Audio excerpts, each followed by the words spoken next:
بسم الله الحمد لله والصلاة والسلام على رسول الله صلى الله عليه وسلم. السلام عليكم ورحمة الله وبركاته. أصحابتي إذا شرفت لكم سو دواد الصحن صحو بيوران هيلثي channel بإذن الله كريم وحنا maantana idin soo gudbiyo saliid aan hadda ka hor idin ballan qaaday oo aan qaybteedii koobaad soo galiyay intii daawatay baa daawatay inta aan daawan insha Allah waxaan rajeynayaa inaad videoga dib ugu noqon doontaan oo ka soo daawan doontaan saliidda magacaanu bixiyo waxaa dhaha kaaba weeye kaabaanu bixiyo kaaba yacni waa wax ku caawinaya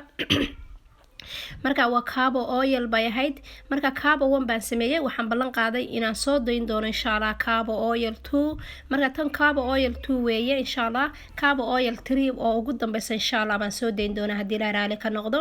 saliidda tan ma sha Allah tabarakallah waxa lagama soo koolama yacni ma soo koobi karo waxtarkeeda hadaba intaana waxtarkeeda u gudbin waxaan idin sheegayaa waxyaalahan ka sameeyay waxaan ka sameeyay 2 xabo avocado ah oo avocadada diirkeedii yacni galkeedii khudaartii hoosta ugu jirtay iyo lafteedii baan ku daray waxaan kaloo ku daray xabad kaarota ah waxaan ku daray 7 xabo oo ah toon ah waxaan ku daray maxay ahayd hooy alaamsaan olive oil-ka oo extra virgin oil-ka ah intaasaan isla shiilayaa maasha Allah waan isla shaaxidinayaa markay shiilanto ayaan iska miirayaa waxaad sameyn kartaa saliid ayadan khudaartu qalalin bad khudaarta baaquli ku ridan kartaa mishiinka wax lagu shiitad ku ridan kartaa waxa ku dari kartaa 3 malqacdood oo yogurt ah plain yogurt waxa ku dari kartaa 1 malqacad oo malab ah ukunta saf inta dhexda ku jirta safaariga ah maartay eeg dhexda kaga jirta oo maartay yelowga baad ku dari kartaa inta dadiga markaa rabtid ka bacdina waad isla shiidan kartaa nafaqo ahaan baad timaha marin kartaa saas laakiin aniga saam sameynayo waxaan sameynayaa waan qallajinayaa markaan qallajiyo waan iska miirayaa ka bacdina waa isticmaalayaa waxaa sameyn kartaa markaa waa kan saas u soo casaanaysaa ma madoobaan ha u malayn inay madoobaatay qoloftii weeyaan avocadada qolofteedii weeye marka waxaa sameynaysaa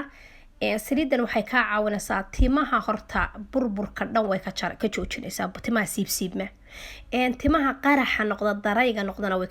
ka joojinaysaa dusho timaha naxariis leh ka dhigaysaa maskaxda markaad marisid qabow iyo naxariis timaha badan ee sida timaha hindida ah laakiin badan ee istabta yeesha sida isku marmarma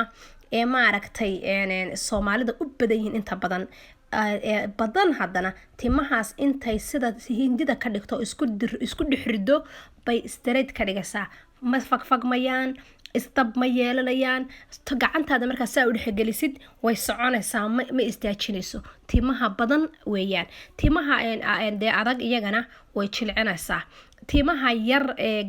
yar way soo saaraysaa oo way badinaysaa maasha Allah tabarakallah jirka qalaylka way ka biinaysaa caruurta maartay dhulka maartay egsmada haysta ee mararka qaar gacmaha hoostooda lugaha hoostooda laabkooda hoostooda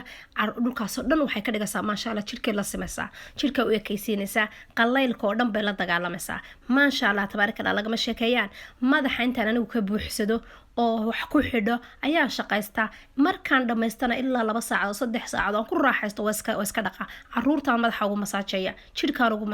masaajeeya waad cuni kartaa yacni lagama sheekayn karo wallahi xaqiiqda ila soo tijaabiya gabadh walaasha waxay ugu tiri maad gadid maxaad u sameynaysaa dadka u tusay wallahi waxaan dhahay kumanaan qof oo iga gata waxa iga khayr badan aan ka jecelahay 2 qof oo daawada oo kasoo faa'iida oo anigana Ilaahay subhanahu wa ta'ala mid Ilaahay ba ajariga siiyay maasha Allah tabarakallah saliidan ila soo ogaada xaqiiqdii lagama sheekeeyaan dhalooyinkaas aan ku shubanayaa fridge-ka gashanaya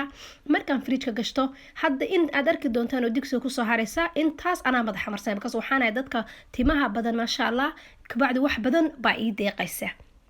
marka saasan waxa badan ula soo haray saliidda ila soo ogaada timaha markaad marisaan ee ka dhaqdaan timaha shanlaysaan timaha mar walbana afka hore u jara timuhu haday dabada dhaafaan ma qurux badna markasta timaha dhabarkaaga ma aragtay ku qiyaas timihii gaaban Ilaahay ma aragtay way soo saari doontaa insha Allah timaha markastana gacanta lagu hayo hala shanleeyo wiilal iyo gabdhaba hala marsado saliidan hala isku soo ogaado jirka hala marsado hadaa doontid waad cuni kartaa aniga marka waxaan sameynayaa fridge-kan gashanaya caruurta wiilasha xitaa waa u maraya laana wiilasha maskaxda qabowga way u baahan yihiin wiilashaan u maraya gabdhahaan u maraya aniga marsada ur yar bay leedahay laakiin quruxdu waa fara ku hayn quruxi udgoon khasab ma haynay lahaato waa dib male waa iska dhaqaysaa maasha Allah تبارك الله فريج كان قشطي سليدا سو تجابيه إنا لسو أقادا إن شاء الله يقول سو أقادا. السلام عليكم ورحمة الله وبركاته.